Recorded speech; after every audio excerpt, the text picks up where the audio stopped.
Hola, buenos días a todos. Bueno, muchas gracias a todos por estar conectados. Un cordial saludo de parte del Centro Médico Imbanaco, de la Dirección Científica y, digamos, de todas las personas que están haciendo realidad todos estos espacios académicos tan importantes y tan interesantes en este momento que estamos, pues, viviendo como sociedad. También extenderles un cordial saludo a todas las personas que se inscribieron al webinar y, pues, nada, muchísimas gracias. Entonces, sin más preámbulo, voy a dar inicio pues a una charla que personalmente me pareció importante transmitírsela desde un arista o desde un punto de vista desde aquí, desde el personal de la salud, desde el que está viviendo, qué es lo que está sucediendo paso a paso y qué es lo que está sucediendo con toda esta nueva normatividad y pues qué significan todos estos todas estas nuevas palabras y estos nuevos conceptos que cada vez hemos ido incorporando a nuestro vocabulario. Entonces,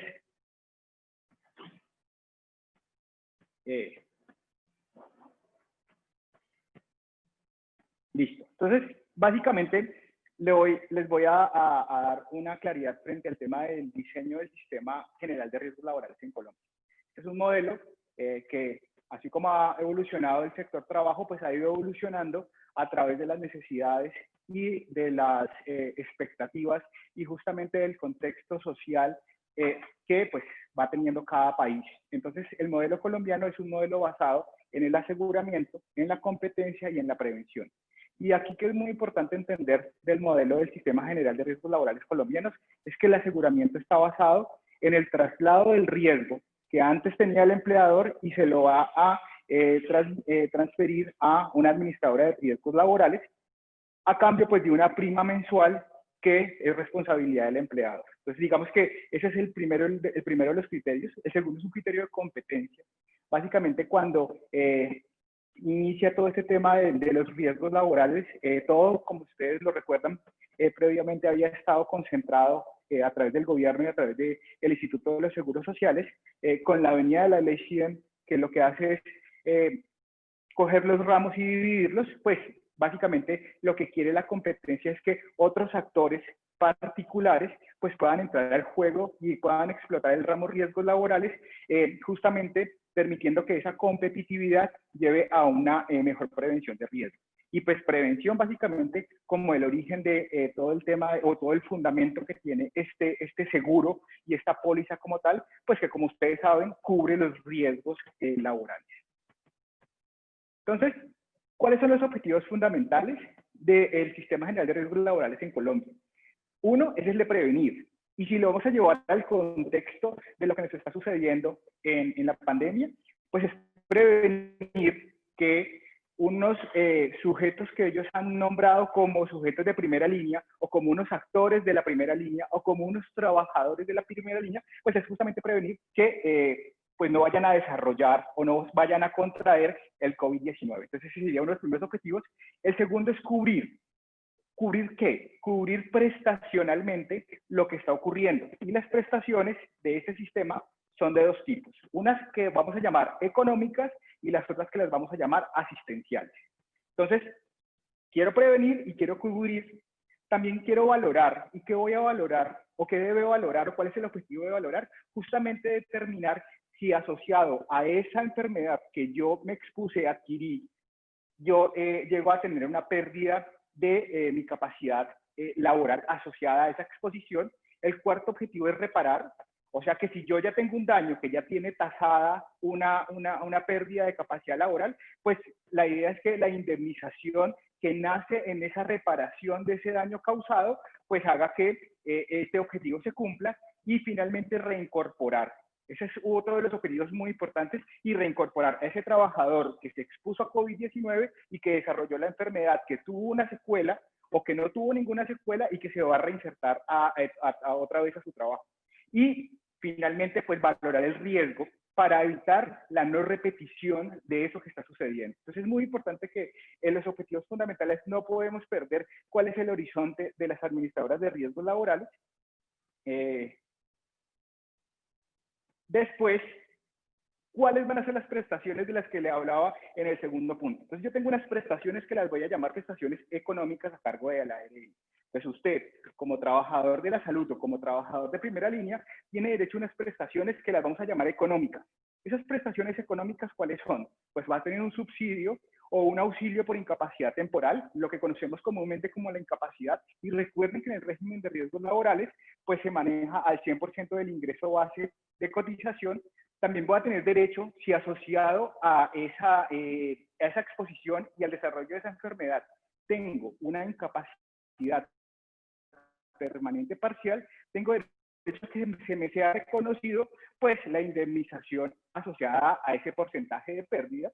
Tengo derecho, si ese porcentaje llegara a ser superior al 50%, a ser beneficiario de una pensión de invalidez. Y si usted, profesional de la salud, de aseo o de seguridad, llega a fallecer a causa del COVID, pues va a tener derecho su familia, su cónyuge, sus hijos menores de edad, sus hijos con alguna invalidez y a falta de esto sus padres a gozar de la pensión de invalidez. Y finalmente, pues es una póliza también que cubre lo que es el auxilio funerario.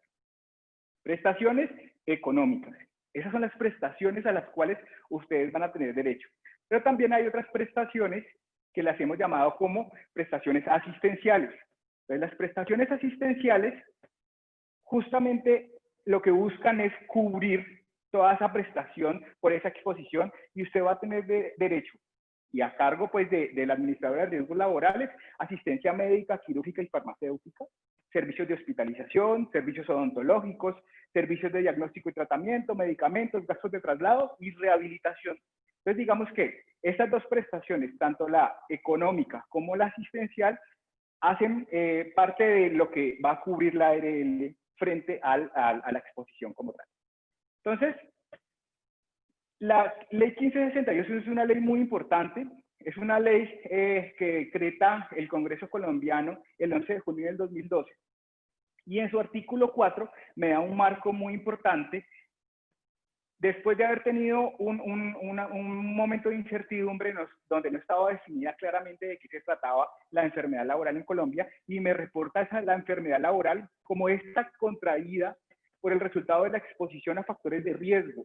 Y recuerden que aquí el factor de riesgo que nosotros estamos evaluando es el factor de riesgo biológico, inherentes a la actividad laboral en el medio, en este caso el ambiente hospitalario de salud, al que se ha visto obligado a trabajar, o sea, al que hemos expuesto a nuestro colaborador. Y dos cosas muy importantes. El gobierno va a determinar de forma periódica todo el tema de las enfermedades que se van a reconocer. Recuerden que esto es una póliza y como una póliza requiere para sus cálculos de actuaria y para todo el tema de sus reconocimientos, tener listado cuáles son las enfermedades que se van a reconocer. Y ahí es donde sale este segundo concepto de la tabla de enfermedades laborales. Yo conocí la tabla pues cuando inicié mi posgrado y tenía muchas dudas porque no había mucha claridad frente a qué significaba ese tema de las enfermedades laborales directas. Entonces, yo espero que los vaya guiando frente a poder obtener, digamos, un poquito más de acercamiento. Entonces, ¿qué ocurre o qué pasa en esta línea de tiempo? Miren, por primera vez se habla de la tabla de enfermedades laborales en Colombia en 1951. O sea, hace más de 50 años, con el artículo 201, y el gobierno solamente va a reconocer 18 enfermedades laborales. Ahora más adelante les tengo una diapositiva bien interesante.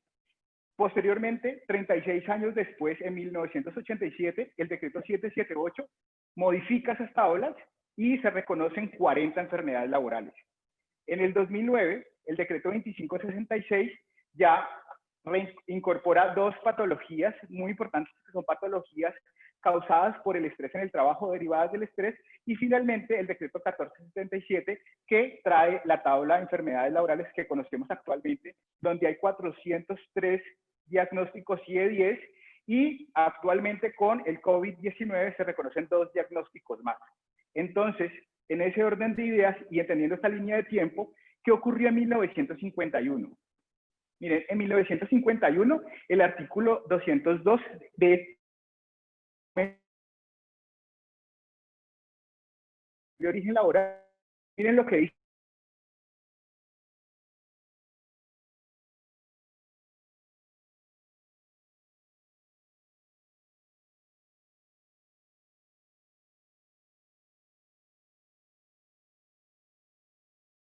imagínense en todo lo que ha evolucionado y todo lo que se ha decantado, todo el tema del derecho en Colombia, pues, y digamos que aquí les listo, son 18, pero les traje las primeras 7, pero para su atención, en la número 4, la tuberculosis era reconocida en los profesionales de la salud como una enfermedad profesional como tal.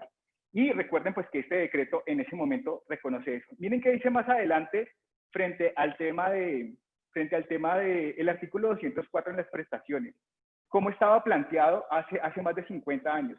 Los accidentes de trabajo o las enfermedades profesionales solamente se les reconocían máximo hasta 2 años de prestaciones. O sea, aquí no existía todo este contexto de incapacidades prolongadas ni nada de eso. Solamente se reconocían 6 meses de salario al que tuviera la incapacidad como tal, y la incapacidad permanente parcial o la indemnización no podía ser mínimo a 1 mes de salario ni máximo a 23 meses de salario de ese trabajador. Entonces, básicamente, así es como se comporta el tema, como se comportaba anteriormente el tema de la tabla de enfermedades laborales. Ahorita, ¿qué ha pasado ¿qué ha pasado en Latinoamérica? Y traigo 5 ejemplos que me parecen muy importantes que ustedes lo entiendan. Apenas hasta el 21 de mayo en Perú, la ley 2679 reconoció el COVID como una enfermedad profesional para los servidores de salud en el Perú. Ecuador, en abril 11, el Ministerio de Trabajo dicta una aclaración donde dice que el COVID-19 no constituye una enfermedad profesional. Ellos no lo tienen inmerso dentro de su legislación. El 24 de mayo, la Autoridad de Supervisión de la Seguridad Social a corto plazo de Bolivia comunicó que se iba a reconocer no solamente el COVID, sino los trastornos de estrés postraumático que causaran ambiente laboral como de origen profesional o como enfermedad profesional. Muy recientemente, pues digamos que uno de los primeros países que debutó con este tema fue Chile. Antes de eso estuvo Argentina, pero Chile reconoció a través de su CESO, que es la Superintendencia de Seguridad Social, a través del dictamen 1482, que los trabajadores que estén expuestos se les iba a reconocer como una enfermedad de origen laboral. Y pues el primero de los países que quizá dio la pauta para todos, pues que fue Argentina, le ordenó que a las aseguradoras de riesgos de trabajo, a ellos las llaman ART, nosotros las llamamos ARL, pues deberían asumir las prestaciones asistenciales a los trabajadores que se hayan visto damnificados o afectados por la enfermedad. Entonces, ¿qué pasó en Colombia? En Colombia nosotros tenemos 2 momentos importantes. Uno que fue el 12 de abril, que fue donde todos tuvimos un momento de respiro, que es el momento en el que el gobierno nos dice, oigan, les vamos a reconocer la enfermedad como profesional. Ese artículo 12 fue un artículo de una revelación completa porque teníamos mucha presión. Se los digo porque lo vivía personalmente con el grupo de médicos, porque estaban diciendo, venga, y las prestaciones, y qué va a suceder, y esto sí va a ser cubierto por la ARL, y todo.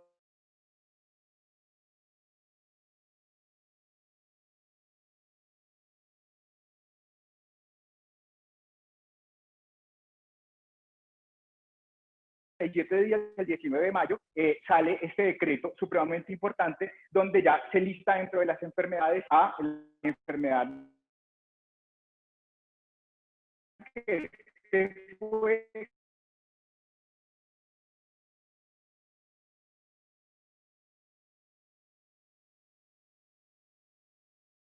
de la alfabetismo. Recuerden que les había hablado, perdón, si está pasando la diapositiva, así ya. Entonces recuerden que les había hablado que habían unos riesgos que estaban cubiertos dentro de la tabla. Entonces estaban los riesgos químicos, y en riesgos químicos hay alrededor de 250 enfermedades en la tabla. Están los riesgos físicos, los psicosociales y pues los riesgos biológicos. Y entre los riesgos biológicos pues estamos dentro de los agentes etiológicos, el riesgo biológico, el tipo de agente va a ser virus, la especie son los coronavirus relacionados con el síndrome respiratorio agudo grave, la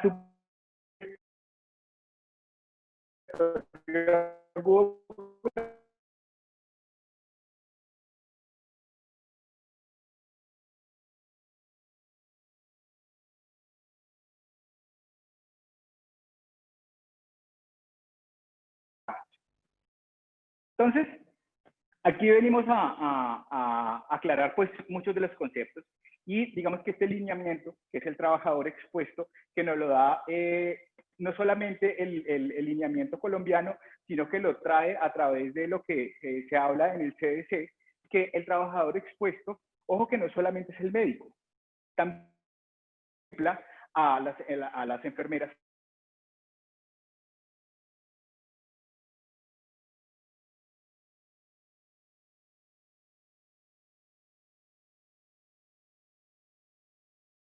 Uno, y que se interioriza y que pues nos aclara mucho sobre el tema de qué es el trabajador expuesto. Entonces aquí es muy importante que esa claridad del trabajador expuesto pues tenga, digamos, ese contexto.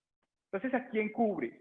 Y a quién cubre la póliza, pues va a cubrir al personal profesional técnico, tecnólogo encargado de la prestación y a este profesional técnico, tecnólogo encargado de aseo, vigilancia y de apoyo que estén en actividades relacionadas con la primera línea.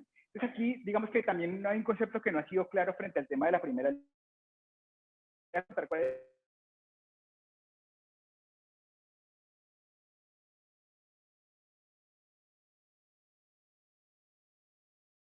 Va a cubrir quien preste los servicios directos, actividades de diagnóstico y atención de la enfermedad. En este caso, pues hemos hablado de prevención, todo lo que tenga que ver con prevención, diagnóstico, todo lo que tenga que ver con diagnóstico y atención.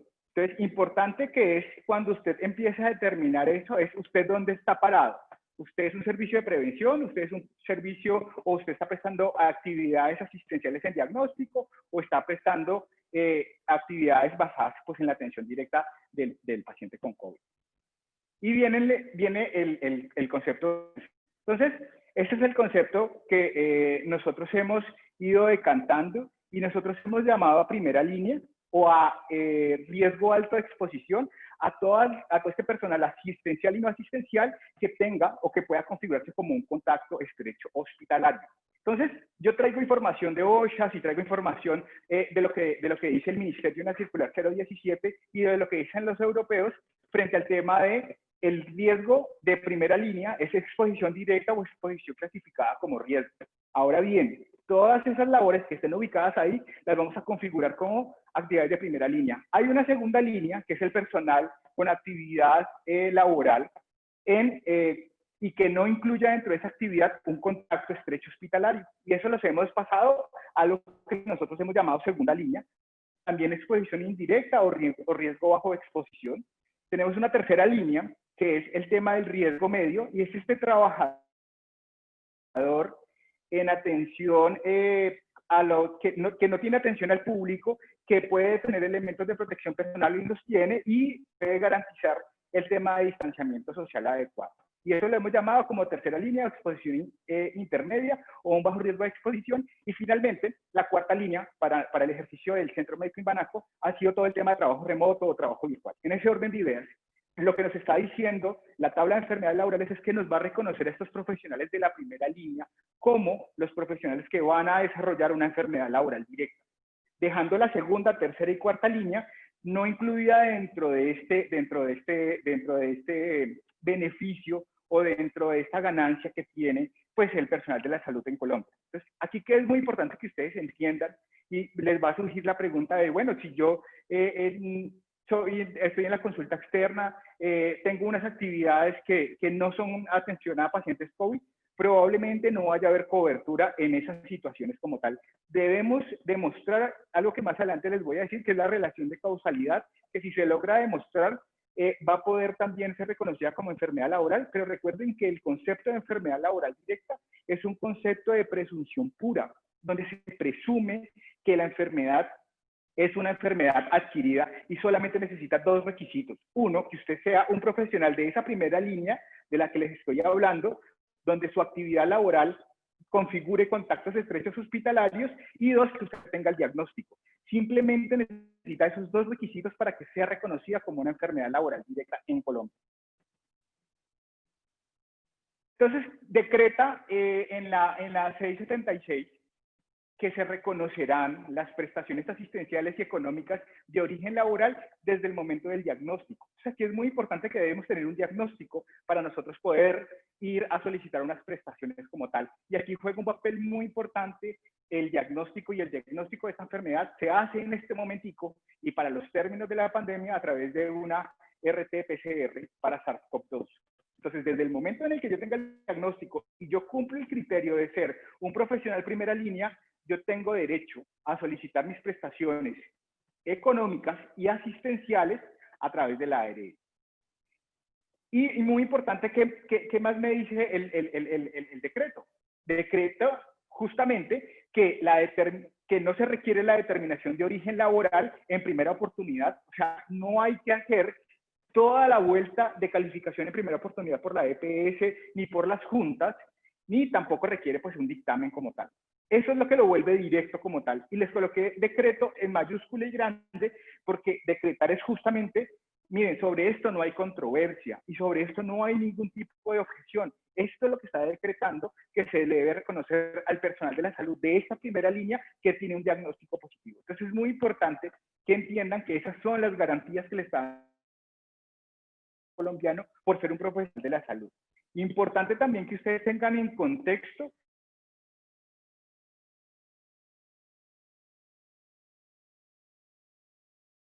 y ese acceso oportuno a los servicios de salud. ¿Saben por qué se llama enfermedades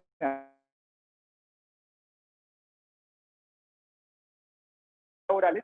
Yo creo que había motivado que la enfermedad laboral la volvieran directa. Y cuando yo leo la exposición de motivos, hacen una descripción de esas otras enfermedades laborales directas. Tenían que pasar por todos los vejámenes y por todo el imperio del sistema de salud de ese momento, y eran mineros de carbón, eran trabajadores muy, muy pobres o trabajadores que no tenían un grado de conocimiento como el que se tiene actualmente, y cuando se lograba reconocer como profesional el evento, lastimosamente ya habían fallecido. O sea, no habían tenido derecho a disfrutar de esas prestaciones económicas ni de esas prestaciones asistenciales a cargo de la seguridad social en riesgos laborales. Entonces, al ver que estos trabajadores estaban falleciendo, lo que quiere la enfermedad laboral directa era en su momento, y en ese momento, cuando se incluye en la normatividad colombiana, es decirle, oiga, venga, goce rápidamente de estas prestaciones económicas y asistenciales sin ningún tipo de trámite administrativo, sin necesidad de ir a juntas, sin necesidad de someterse a todos los trámites administrativos y burocráticos que tiene inmersa la calificación y que tiene inmerso justamente esa determinación de origen. Entonces es muy importante que esa rapidez con la que la enfermedad laboral directa llega, justamente lo que quiere es eso, evitarnos todo lo que está en paralelo y está colateralmente asociado a la calificación. Entonces, estas son, pues inicialmente la parte 2, que es una parte de la tabla de enfermedades laborales donde no se somete a calificación en primera oportunidad, donde es directa porque es presuntamente reconocida como una enfermedad laboral, pues se reconocía la asbestosis, la silicosis, la neumoconiosis del minero de carbón y el mesotelioma maligno por exposición a asbesto. Nos incluyen en el quinto lugar el COVID, virus identificado, o el COVID-19, virus no identificado. Entonces, nos incluyen esos dos CIE-10 a la tabla de enfermedades laborales. Y eso, vuelvo y les digo, nos garantiza que no hayan dilaciones ni trámites administrativos para nosotros poder acceder a esa prestación como tal. Entonces, ¿qué requieres cuando básicamente una ocupación que se encuentre descrita y un diagnóstico? Y la ocupación es la que está determinando el mismo decreto y lo pueden leer ahí, que es el trabajador de la salud, el personal de apoyo, el personal de aseo, el personal de vigilancia que se encuentre en la atención, en la prevención o en el diagnóstico del COVID-19. Es muy importante que son las dos únicas o los dos únicos ocupaciones descritas en la tabla como tal. ¿Para qué? Para usted acceder a los beneficios de la seguridad social, en este caso en riesgos laborales.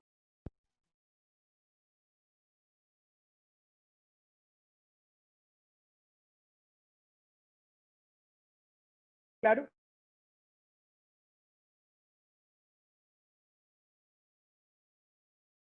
ocupacional será reconocida como laboral. Entonces, en la relación de causalidad, aquí que es muy importante que usted entienda que si usted es un trabajador de la segunda línea, de la tercera o de la cuarta, y usted tiene un diagnóstico para COVID, probablemente a usted sí le vayan a solicitar una determinación de origen en primera oportunidad porque usted no está en la atención directa, y entrar a determinar esa causalidad como la suma de todos esos factores de riesgo y la suma de toda esa exposición a la cual yo me vi sometido a trabajar, si realmente tuvieron conexidad para que yo pueda producir la enfermedad. Entonces es muy importante que no por yo estar en segunda, tercera o cuarta línea, si tengo la enfermedad, no pueda acceder. Sí se puede acceder, pero no por la vía de la enfermedad laboral directa, sino por la vía de la enfermedad laboral, que esta requiere, hay una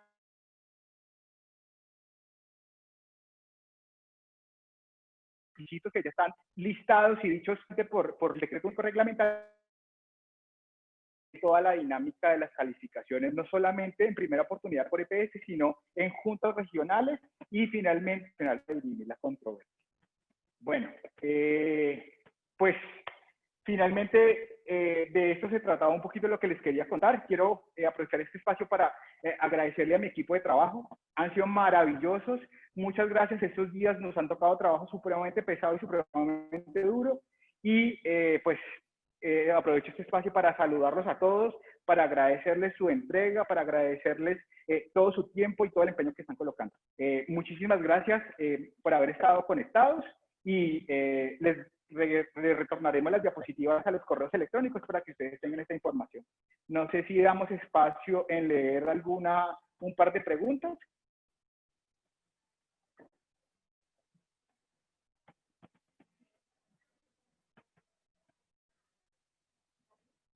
Sí. ¿El personal de seguridad y salud en el trabajo que maneja los protocolos en las compañías no sería tenido en cuenta?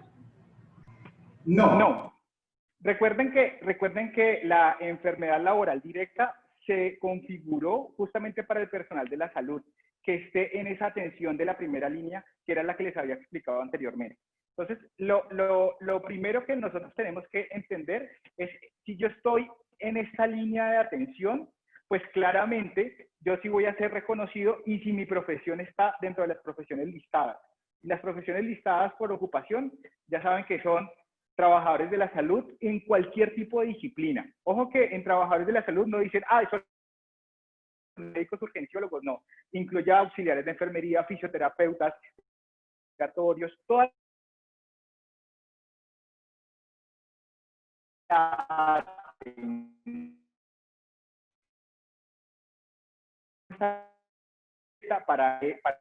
para otros sectores como construcción o como otros sectores de la economía. Pero ojo, que no quiere decir que no vaya a ser reconocida.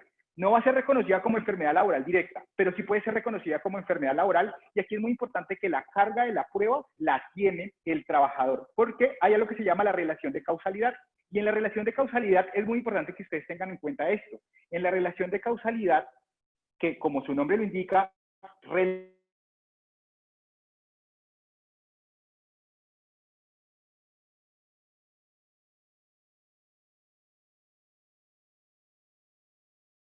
en el cual yo pude haber desarrollado la enfermedad. ¿Qué debe demostrar usted? Usted debe demostrar que en efecto tiene un trabajo que fue obligado, porque recuerden que el concepto de la enfermedad laboral no cambia, es el mismo. Lo que tenemos aquí es un nuevo concepto, bueno, no un nuevo concepto, es el refresh del concepto de enfermedad laboral directa, pero la enfermedad laboral sigue teniendo vigencia y tiene unos mecanismos para ser reconocida.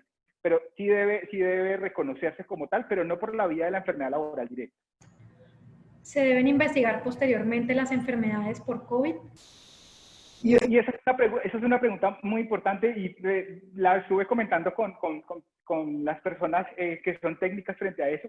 Y cuando yo me voy a la misma resolución me dice, investigue. Y cuando usted se para y usted analiza el tema de yo qué investigo, hombre, usted debe investigar los incidentes y los accidentes. La enfermedad laboral no se investiga, porque la enfermedad laboral se reconstruye. Usted una enfermedad la reconstruye, y por eso es que usted le pide, tráigame toda su historia clínica, tráigame los últimos exámenes, tráigame todos los conceptos, porque usted debe recoger toda esta información, amarrarla y reconstruir, mientras que el accidente de trabajo sí requiere una investigación porque fue un evento súbito y repentino.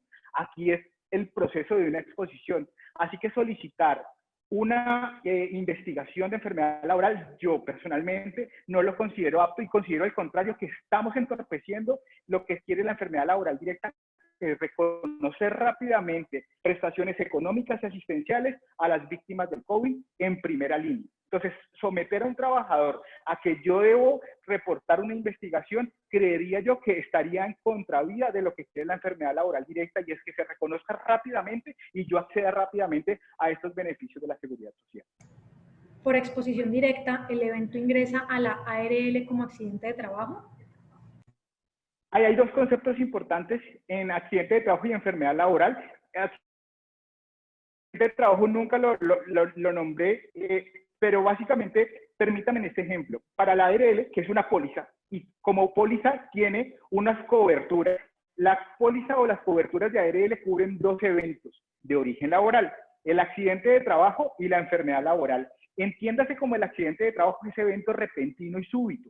Entonces, si yo soy un trabajador de la salud de esta primera línea y el ejemplo más típico es que llegó el paciente en paro y no tuve tiempo ni de ponerme la N95 ni nada de esas cosas, sino que inicié compresiones para reanimar. Recuerden que los procesos o los procedimientos generadores de aerosoles están siendo, son los que hacen la transmisión del virus. Pues en ese evento donde la exposición fue súbita y fue repentina y fue por ocasión del trabajo, no entraría por la vía de la enfermedad, sino por la vía del accidente. Pero, ¿qué nos ha también están afiliados? Me dicen, no, reconozcámoslo por la vía de la enfermedad laboral, no por la vía del accidente, o no entremos a evaluar. Pero indiferente si es un accidente de trabajo o una enfermedad laboral, si usted es de primera línea, el diagnóstico es una enfermedad laboral directa. ¿En los odontólogos que se contagien por COVID en la atención del paciente es una enfermedad laboral? Bueno, un saludo a todos los odontólogos. Yo creo que de todas las profesiones probablemente la odontología fue una de las que más duro le ha golpeado, porque ustedes están en vía aérea. O sea, ustedes están justamente y sus procedimientos son en cavidad oral. Entonces, todo lo que les ocurra por causa o con ocasión de su trabajo va a ser configurado como una enfermedad laboral, porque cumple absolutamente todos los criterios y ustedes están en esa primera línea de atención, porque hacen eso, atención. Y recuerden que las personas con COVID debutan con otras patologías. No porque tengan COVID no dejaron de haber infartos, o dejaron de haber caries, o dejaron de haber abscesos periamigdalinos. O sea, siguen habiendo las enfermedades y están debutando justamente con el COVID como tal. Bueno, yo creo que siendo responsables con el tema del tiempo, vamos a dejar hasta aquí. Si tienen más preguntas, por favor, las pueden escribir y nosotros a vuelta de correo se las estaremos respondiendo. Les agradezco mucho por su tiempo, les agradezco mucho por haberse conectado, por haber sacado un poco de su tiempo para escucharme. En Centro Médico Imbanaco somos vocación de servicio. Muchísimas gracias a todos.